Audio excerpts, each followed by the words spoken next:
Hello, everyone, and welcome to Adagietto from Home. My name is Bojana Stancic, and I'm the Assistant Curator, Live Projects and Performance at the Art Gallery of Ontario. What you just saw, that beautiful piece, was a performance by Toronto Symphony Orchestra's Concertmaster and today's guest, Jonathan Crowe, featuring James Ennis as soloist, performing the Beethoven Romance in F major.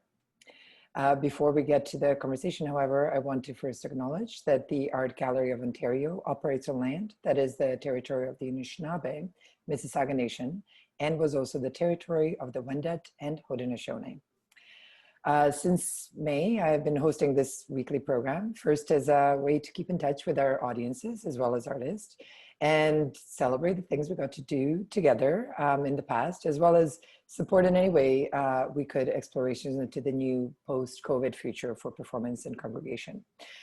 Today's conversation comes very much from that prompt, as well as the Art Gallery of Ontario's long-standing partnership with the Toronto Symphony Orchestra, a collaboration that took many forms over the years, including the current jump into the unknown in the form of the first live program we hosted post-COVID. As you know, the gallery reopened in July to very limited audiences and very rigorous screenings and health and safety protocols. It was, however, clear how much our visitors missed art, and we learned how much they missed live performance when today's guest, Jonathan, and his colleague, Joe Johnson, principal cello, first started tuning their instrument, and an enraptured group of visitors stopped in their tracks mesmerized. Jonathan, firstly, welcome. And secondly, thank you again for sort of inaugurating the first attempts at live performance at the AGO, but also this wasn't your first post-COVID show, was it? No, it wasn't. Thanks for having me. I'd had a few shows the previous week. I was in Quebec, actually, in Montreal, and that was back when Montreal was actually one of the most kind of open places in Canada. They were allowed up to 250 people. So I did 2 concerts there at the Salle Bourgie, and I think there's maybe 120 people in a 400-seat hall.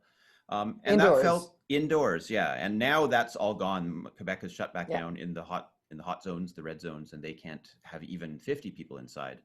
But I must admit, it was a really nice moment to play with colleagues and to hear the sound of a hall.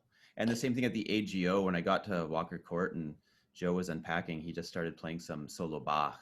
And it was amazing. The idea of an acoustic, right? I've spent so long in my own living room, in my practice room, and trying to make a sound which is going to project to people in a concert hall. It's hard to kind of reconcile the space that you're in with the idea when you're doing this sort of thing, the idea that you are reaching many people through the internet, but you certainly don't feel like it when you're practicing or performing at home for a microphone. Totally. And I mean, to be honest, I remember the tuning, like people were so ready to sort of receive and experience the piece, like they wouldn't even leave. So all of a sudden, like our capacity of 20 was already full. But then I also remember the first sound of live applause, which is the one thing that I think performers really miss. And I didn't realize how much I missed. Again, super sparse audience just because of the restrictions, but it was still just like a moment of, it was almost heartbreaking. So I can't even imagine somebody who does that for a living, like, what that experience must have felt like. So, yeah, I mean, we're so used to the ritual of a concert, right? I've been performing since I was 6 years old. And, even when I did my Suzuki training, when you do Suzuki, you walk out on stage and you bow, even if nobody's clapping, it's just the training that you have. And you get so used to kind of the way we do things. I walk out on stage to tune the orchestra, people clap, I bow, the orchestra tunes, the conductor comes in, we all stand up. There's this sort of process behind a concert and the way it starts and the way it ends that kind of puts us at ease. And these days that's all much more difficult because we do live streams and then somebody says you're on and then you're like, it's really running, or do I trust that it's really running? And at the end of the show you have to figure out what to do. There's a very famous one, Martha Argerich many months ago did an amazing recording from Europe somewhere, and at the end she just bowed and left. And it was kind of incredible because you could imagine the thousands of people at home kind of thinking, well, should I clap in my living room? Or do I just turn it off? How do we respect all the rituals that we've developed over so many years at the concert? It's in addition to ritual, I think it's also an exchange of energy. I mean, I've been working with live performance within the gallery for a really long time, and it, from pop, hip hop musicians to, you guys, and sort of like a really rigorous classical sort of moments. And there is always an exchange, and I think a lot of Yeah. people really feed off it. So it must be so challenging to be able to have to figure out how to translate it to, but then Yeah. still deliver the intensity. Anyways, Well, exactly. It's one of those things that we feed off our audiences. And if we play music for ourselves, does it really exist? I mean, I guess then we're feeding off our own energy. But it's a weird thing to play and to know that there is an audience out there somewhere and to expect that there's an energy coming back, but there's no communication yeah. through the internet back through my computer screen. Fair. So actually, this leads us into the next question that I wanted to pose. Could you tell us a bit more how your colleagues at the TSO sort of more shifted their organizational thinking in a certain way when it was clear that COVID wasn't going away anytime soon? Because you had sort of like part of the instinct around this program at the Adagietto was we were looking at some of our colleagues who either lost seasons or have their venues closed, and sort of we were reopened, so let's just do something that's really solid. But you're doing a lot of things outdoors in Quebec. Can you tell us more about that? Yeah, of course. I suppose when we first shut down in March, we had no idea what was going to happen. And I don't think at that point in time that anybody thought, okay, the entire next season is going to be canceled. But we were kind of thinking like, wow, this is terrible. We're supposed to be communicating with our public, and it's not a great time for the world. Everybody is kind of worried. So we were very, very short term. And what can we do right now, which might be effective and show that we're still trying to kind of work together? And actually, Jeffrey Beecher, the principal bass of the TSO, was, I would say, the one person who kind of initiated all kinds of projects and had the wherewithal to think, okay, this is what we can still do. And when you think of an orchestra, we've learned so many habits and kind of ways of communications. We call them antenna over many, many years. So if you put us all on stage together, and if one person moves a certain way or breathes a certain way, the entire audience, the entire orchestra will react to that and we'll do something together. And it's amazing. You get a conductor who'll show one tiny gesture and we all kind of instinctively know what he or she is trying to show us and what we're supposed to do.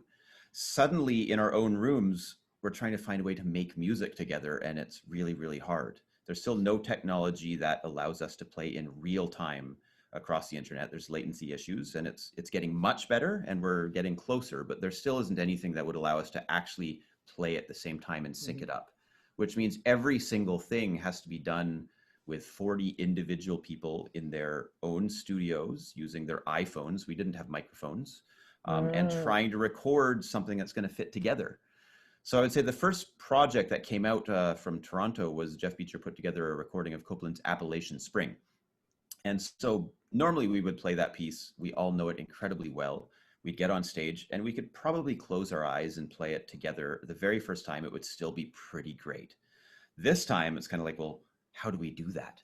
So Jeff took the scores and he did an arrangement of it for a smaller ensemble, because once you try to patch together 90 people, it's very, very hard. Like that's Sure. a lot of time for the poor video and audio editors to try to figure out how to do this.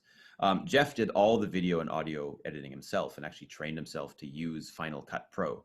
But what he did to make us feel like we're actually playing together is he created a MIDI track. So basically we had the sounds of the rest of the orchestra in our heads while we were playing. It's not as great as having Kelly Zimba's flute right next to you because she sounds incredible. And a computer representation of what she might sound like is not quite the same. But at least it gave the idea that we're trying to make music together. And all of this stuff, you have to use a click track. So something that just goes like that, so you can line up perfectly. But it's amazing how hard it is to play something musically and be exactly together with something which is just robotic. And having the MIDI kind of allows you to think, okay, well, there's a little bit of freedom here. We can play with the sounds that we hear. But I would say that the main problem is still communication, right? We spent our lives playing in ensembles, playing together and saying, react to the people around you. That's what music is. It's spontaneous. You react to what you hear and you make something in the moment that will never be recreated again. And overnight we were told, you can't do that anymore. You have to play exactly with this metronome coming through your computer, and spontaneity was kind of out the window. So I personally found it hard to kind of reconcile those two things and think, how can I really make something that's beautiful and communicative when there are so many restrictions? But, I think the amazing thing is that musicians around the world have responded and learned, okay, well, if this is the way we're doing it now, we still want to make music, and let's find a way to make this still something which reaches people. And to be honest, I think artists' tasks are usually that kind of problem solving, sort of reacting to kind of like, and which I appreciate so much. I mean, like I always learn for artists more than, any kind of other environment. So I super appreciate that. And it's also really interesting when you were describing, and it was so heartwarming, but I'm like, of course, when you think about an orchestra from the outside, if you don't have this sort of classical music connoisseurship necessarily, you think about a deeply finely tuned sort of like mechanism. But the way you're talking, there's so much space for tenderness, for personality, for like mood. It's really layered and complex, and it was just sort of so enjoyable to think about transplanting yourself there as sort of like a fly in the wall, which maybe we will be able to at some point soon. And also, I just wanted to call out for those who may not know, concertmaster is a pretty important role in the orchestra. You're the first violin, and you're sort of, I learned this too, sort of second only to the conductor and sort of the entire ensemble. So having said that, I also want to just acknowledge how many times we had worked together, even in my 7 years at the AGO. And what always I appreciate so deeply as well is that you make a point of introducing each piece of music with a sort of gentle, like for general audience, but also like deeply knowledgeable frame of reference. So I'm wondering if you can talk a little bit about what guides your decisions in building a repertoire, and what were the choices that you made last Friday? Yeah, absolutely. There's so many things to go into programming, of course, and much of that has to do with like, well, what do I want to play? And why do I want to play it? What I do is tell a story. And when I'm playing the violin, I'm trying to tell a story. But when you create a program, you're also trying to tell that story. And I kind of feel there has to be a little bit of personal involvement. And like when I get up on stage, I have to really firmly believe that there are people that are out there that are interested in what I have to say. Maybe it's true, maybe it's not. But if I didn't think that, then I have no business getting up on stage and playing for people, because the whole point is that you're putting yourself out there, that you're giving a little bit of your personality to an audience that are interested. And I think when I create a program, first off, I think, well, okay, what do I want to play? How do these pieces fit together? How does that represent the world we live in? In previous times, I would then think, well, will anybody buy a ticket? But I would say one of the few joys of the COVID times is that we don't have to worry about selling tickets. The symphony could put together a program of anything they wanted, and 50 people would be there in an instant. And that actually gives us a little bit of freedom. It gives us the freedom to put together programs which we personally feel are very artistically satisfying and rewarding, and that tell a story that we might going to show to the audience. And we don't have to worry, okay, nobody's going to come if it's not Beethoven. Oh, we're putting in this modern piece, but is that going to scare people away? A lot of what I like to think about when I'm performing is context, right? And that comes both from the pieces, how do they fit together, and also the context of the world that we live in. And when you're looking at Western classical music, I think one of the issues we face right now is that Western classical music was all basically composed between kind of 1600 up until now, and it was all composed in Western Europe. There's very little music from outside of that was written for string quartet, that was written for orchestra, just because this is the genesis of the violin, of what I do. When you look at Toronto doesn't have a demographic that looks anything like Vienna in 1800.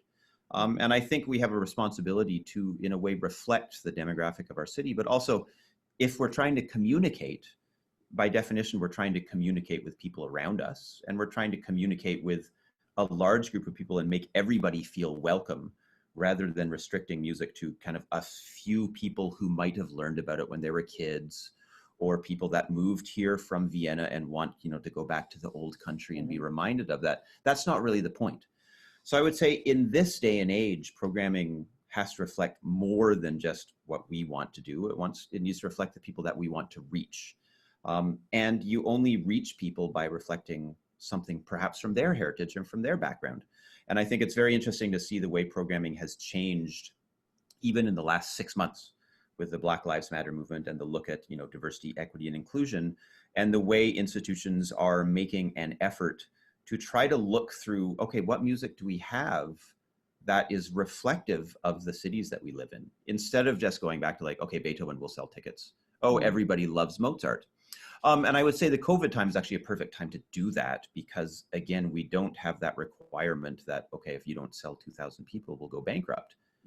So it gives us a chance to experiment and to put in new programming, to put in different programming, and to try to form a context so that when we play Beethoven, it's not just Beethoven in a vacuum, but we might see Beethoven and see how he inspired other composers that are still writing now. We might look at Chevalier Saint-Georges, Joseph Bouillon, who was a Black composer around the time of Mozart that had a fascinating life. You know, he served in the Black Regiment for the French army and did all kinds of stuff. He was like a professional fencer and kept getting into duels with people. And it was amazing. Nobody has heard of him, but his music is fantastic. So the context of putting his pieces on a program with Mozart and saying like, look, this guy was a huge rival to Mozart at the time. Mozart kind of hated him because he was so incredibly popular. Why is his music gone and why is it disappearing? And putting it together, and people can make that decision for themselves. It's not necessarily my role to say this is good music, this is bad music. It's my role to advocate for things that I believe are interesting. So going back to the AGO program, Joe and I sat down and basically read through a lot of stuff for a couple hours just to see what we wanted to play. There's a few great pieces that we really wanted to put in there. And we were also looking at, okay, how do people think of the violin and cello together? Because this is an unusual combination of instruments. It's not a string quartet, for which there is lots and lots of great repertoire. It's not an orchestra. Again, when you think of 9 Beethoven symphonies, you don't have that kind of breadth of repertoire for violin and cello. But in a way, it also relieves us from the pressure of having to do a Mozart symphony. We can just say, well, we can arrange something ourselves, or we can look at pieces that we love and try to show people how these composers wanted to write for the instruments. So the basic plan behind that program was working up from Mozart to the latest piece, I think was written in 2017 by Alice Hong, and to try to show the evolution of the thought process. So the first piece was a Mozart sonata that would have been written for piano, but was performed for Mozart himself in his living room for violin and cello, because at the time, arrangements of that sort were incredibly common. People would just take music and say, well, I don't have a piano here, so I'm going to play it for anything. And we've kind of gotten away from that. We think of music as being so important and serious now that we've maybe lost the kind of enjoyment of like, oh, you can just take this and play it for something else and it's still good and it's in a living room and we're all having a great time. So we went on from there and kind of worked forward in time and went through Mozart, Boccherini, you know, through, turn of the century or turn of the 20th century Russian composer Glier up to Alice Hong, just to show maybe some of the variety in programming the way people write for different instruments. And also pieces that we love to play that we truly believe are something that people want to listen to. Because if you don't love what you're playing, you can't really expect somebody on the outside to love listening to it. That's going to come through. It does come through, doesn't it? Yeah. I just don't want to forget that we have one more clip to share. Do you want to introduce the clip? Yeah, absolutely. So this is an arrangement, just talking about arrangements. And there's actually a lot of arrangement of Mahler symphonies for smaller instrumentation. This one takes it, kind of to its smallest. And it's the slow movement, the Adagietto from Mahler's Fifth Symphony. And so when I talked about telling a story, some of that story can be the music, but I'm interested in the personal stories that people have with pieces, why it might be meaningful for them and why they might be trying to show that meaning in their performances. And when I first joined the Toronto Symphony in 2011, the first piece, the first concert that I did with former music director Peter Ungen as my tryout week included Mahler's Fifth Symphony and this famous Adagietto. And both Heidi and our principal harpist and I were hired at this concert. So I have really kind of strong feelings about coming to Toronto, about playing this concert and being announced on stage that this is going to be your new concertmaster in the final concert. And Peter Ungen was supposed to come back and supposed to conduct us this last May, I think it was, with Mahler 5. And I was supposed to play a concerto with him, the Brook Violin Concerto. And so that was one of the saddest things for me that got canceled, is when Peter was supposed to come back and it was supposed to be his like grand homecoming, and he was playing this piece that we all have such great feelings and have done so many times with him so amazingly that that was a hard one to go by. So Heidi and I thought, well, wouldn't it be nice to be able to make a little present for Peter? Something for him, because I know that he was devastated not to be able to come back. And so Heidi made an arrangement of this for harp and violin. And so this kind of combines the programming and then how do you make music when you're separate? Because we were in different places. We couldn't play at the same time. And as you hear it, you'll see that Muller's Adagietto is not a click track sort of piece. If you start going like that, it loses so much of what makes it amazing and flexible. So what we did is Heidi recorded her harp part first we kind of talked about some speeds and some tempi and what we might want to do. And then she recorded and sent it on to me.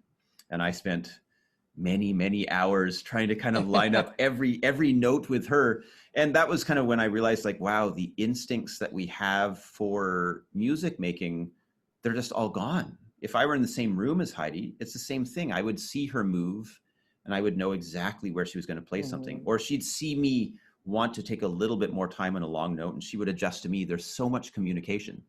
And it was amazing to me how difficult a time I had lining up a piece of music, which I know pretty well, with a performer who I've worked with many times, but still just to be like, oh man, I missed that one note. Got to start from the beginning, re-record it. Oh, I was a little bit late there. Didn't work. Got to re-record it. It was amazingly frustrating, yet rewarding at the same time because it was great music. And I was really excited about what we were doing, making this as a gift for Peter. Amazing. I mean, I'm loving the microdramas, to be honest, in terms of your communication. It's like an entire new show that we can do, but yeah. See the clip, please. There'd be a lot of swearing in the background.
It's gorgeous.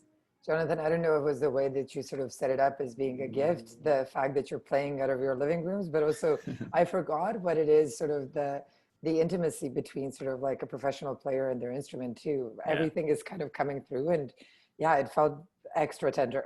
Thank It you was for that. really meaningful, the recording of this. And, you know, since then, it's so funny because at the time, I hadn't seen any of my colleagues in Mm, months, right? So that was the first time I'd seen Heidi when we did the Beethoven Romance that you heard at the beginning. This was the first time I'd seen any of my colleagues playing their yeah. instruments since March. And just to see Heidi be like, oh yeah, the way she like plays and moves in the harp, it's like, you know, you'd kind of forgotten all that. And Mhm. it was nice to come back to.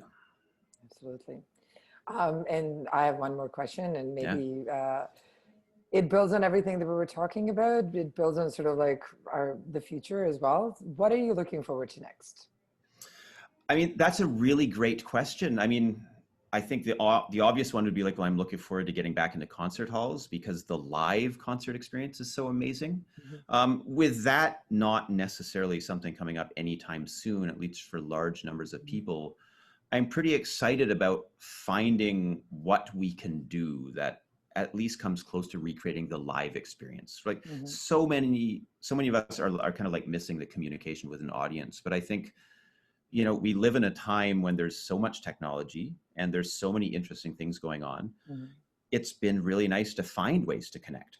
And even it's interesting because the symphony can't do anything as a full orchestra this year at all. Like even if we're doing a recording in Roy Thompson Hall stage, the most people we can safely fit, I think, is 47 or 43. I don't know exactly the number, but that means there's no full Mahler 5 for a long time. There's no Strauss. But it also means that it's like, okay, well, there's no pressure to put on a huge show. So Mhm. how can we find ways to do mini things which are still meaningful? And even like at the AGO, that was amazing when Joe and I were playing and we kind of looked up and we saw people looking down the balconies at us Mhm. and we're just really enjoying it. Finding a new model where this can be kind of part of the regular process of a symphony orchestra. Mhm. This can be part of our regular life to do those smaller but just as meaningful connections. I'm really enjoying kind of working that out and how that might look moving forward. Yeah. And I think, you know, what's the quote? A catastrophe is a terrible thing to waste. Um, 100%. I mean, this is the chance for all arts institutions to look at what they're doing and think, okay, well, how can we find those small connections which are so important, with the understanding that maybe we can't, you know, really communicate with thousands of people at a time right now, but that doesn't mean we can't communicate with one at a Yeah. time and just do that many, many times. So it's been nice to kind of work through with the symphony, to work through with the art gallery, to work through with my colleagues and my string quartet, to find ways that we can still make music that we find rewarding and that hopefully the audiences will enjoy as well in this time before we can go back to normal, if that Mhm. happens at all or anytime soon. Yeah. Thank you, Jonathan. I mean, absolutely. I think it was really clarifying to me on Friday, even though the sort of like space is 20 people, even though people are sort of like on the balconies, even though like you're wearing masks and you can't fully introduce the pieces, but it was palpable, like what kind of emotional space this was Yeah. filling for people and myself included. So Yeah. thank you And for for us on that. stage. Yeah. Oh, I zero Yeah. doubt. So thank you. Thank you for that. Thank you for this conversation. It really sort of teased out a lot of beautiful sort of like things about personal connection, about interconnection, even on such a grand scale that, I mean, both of our institutions work at. So Yeah. I really deeply appreciated that. Pleasure. And I also don't want to forget to thank Loie Follis and Adagietto from the TSO, as well as my colleagues, Deviani Salzman, Deb Nolan, and John Snow, for helping navigate space for this program in these strange and unprecedented times. Yeah. TSO continues to share music and mark record each Friday afternoon in October, and then once a month after that. So you may see Jonathan still. And just generally speaking, we are so grateful for your support and trust, and always look forward to seeing you. Until soon.